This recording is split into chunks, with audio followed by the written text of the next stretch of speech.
बहिरं स्थिरं कृष्णाय वासुदेवाय देवकी नंदनाय च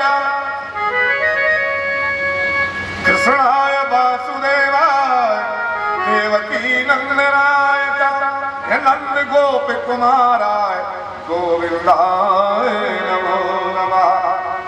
नमः पंकजनाभाय नमः पंकजनाभाय नमः पंकजमालिने नमः पंकजनेत्राय नमस्ते पंकजनाभये।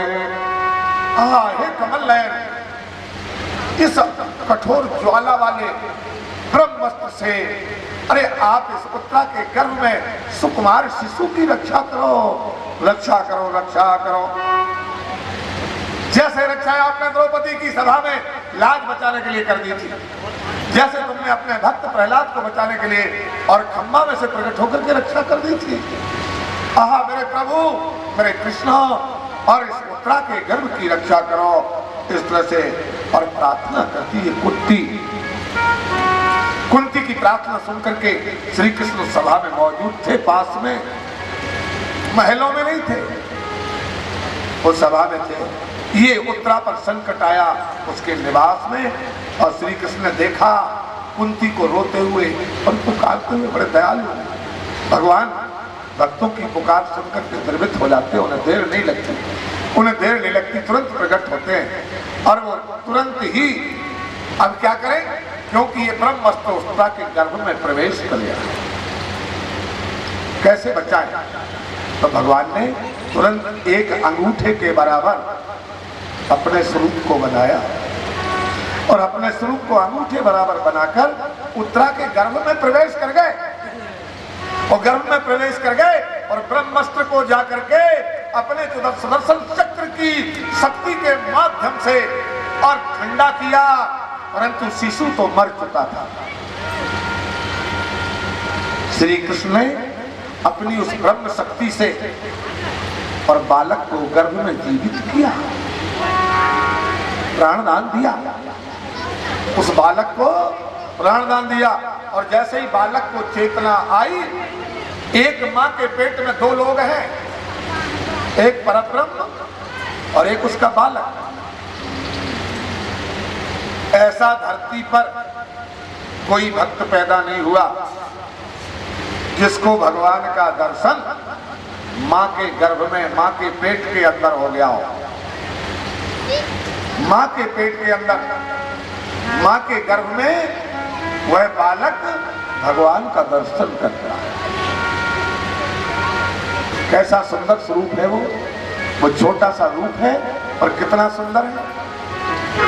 उस सुंदर स्वरूप का दर्शन और उस बालक ने किया, और भगवान उसे प्राणदान दे करके तुरंत अपने स्वरूप में वापस आते। ये घटना ऐसी घटी जो संसार में अद्वितीय घटना है। भक्त बहुत हुए, पर प्रभु ने इस तरह की रक्षा और किसी अन्य भक्त की नहीं की जो उत्तरा के गर्भ की रक्षा कर। उत्तरा के गर्भ की रक्षा कर दी सजनों, और पूरे पांडव लोग उत्तरा को शांत देख करके, सुखी देख करके प्रसन्न हुए। मां कुंती और धर्मराज अर्जुन से सबसे मिलकर के, और श्री कृष्ण अब हस्तिनापुर से द्वारका को जाने के लिए तैयार हो गए। मां कुंती से कहा, बुआ अब मैं यहाँ जाता हूँ, यहाँ से जाता हूँ, और तुझे जो वरदान चाहिए हो, क्योंकि तू मुझे परमात्मा स्वरूप में देखती है। अभी तक तू अपने भैया के बेटे के रूप में देखती थी, लेकिन अभी अभी जो तूने प्रार्थना की वो प्रार्थना ब्रह्म स्वरूप की है, इसलिए तूने ब्रह्म स्वरूप में मुझे माना, तो तू मुझसे वरदान मांग ले। कुंती ने बहुत लंबी प्रार्थना की।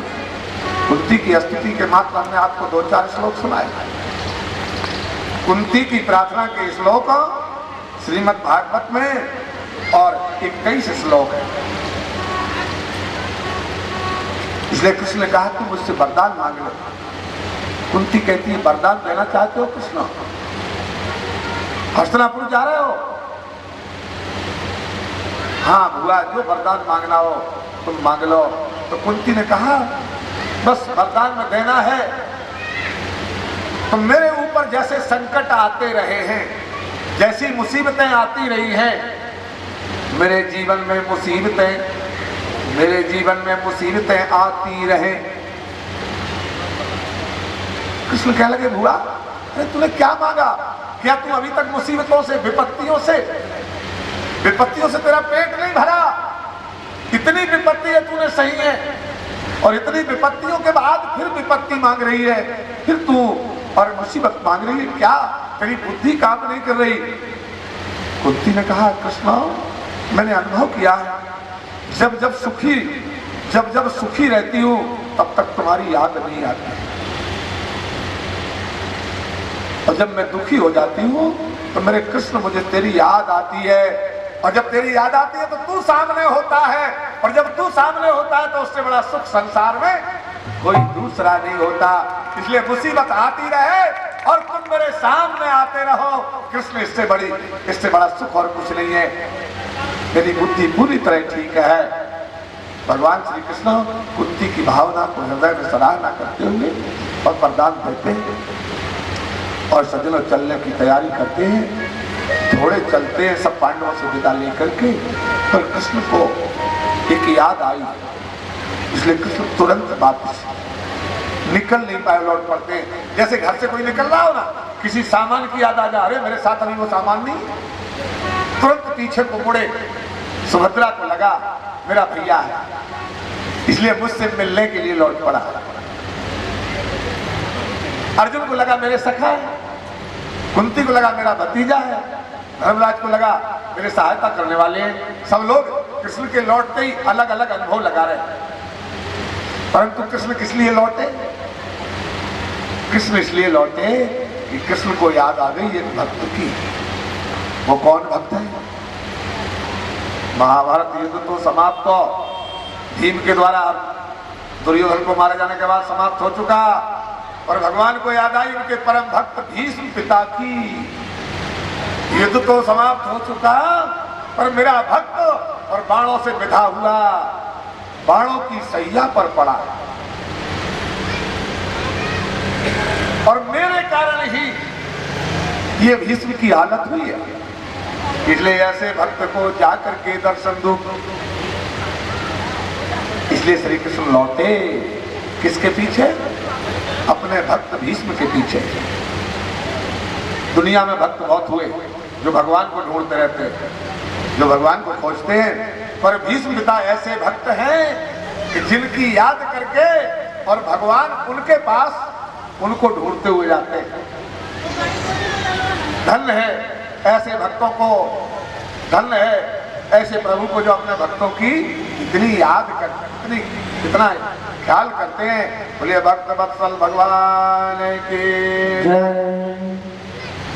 कन्हैया लौटे और लौट करके धर्मराज, अर्जुन, भीम, नकुल, सहदेव से कहा चलो भीष्म पिता के पास चलें। जब ये चलने लगते हैं तो द्रौपदी भी साथ हो जाती है और जाकर के पहुंचते हैं तो बाणों की सैया पर बिधे हुए भीष्म पड़े हुए हैं। श्री कृष्ण जाकर के पहुंचते हैं और श्री कृष्ण जाकर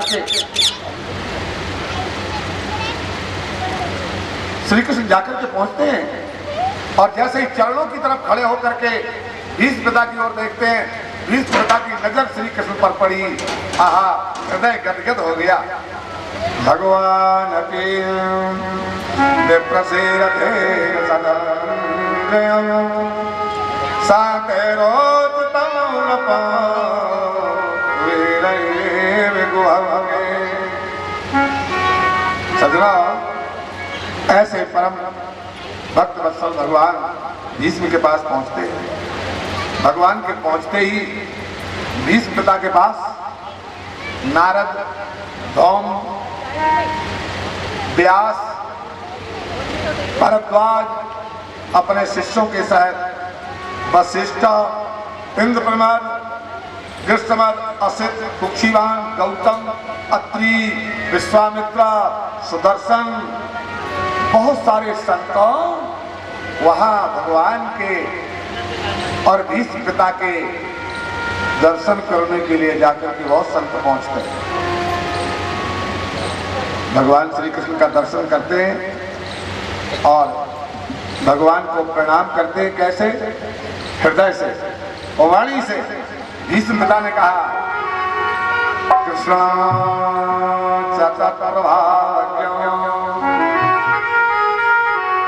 आसीनं जगदीश्वरं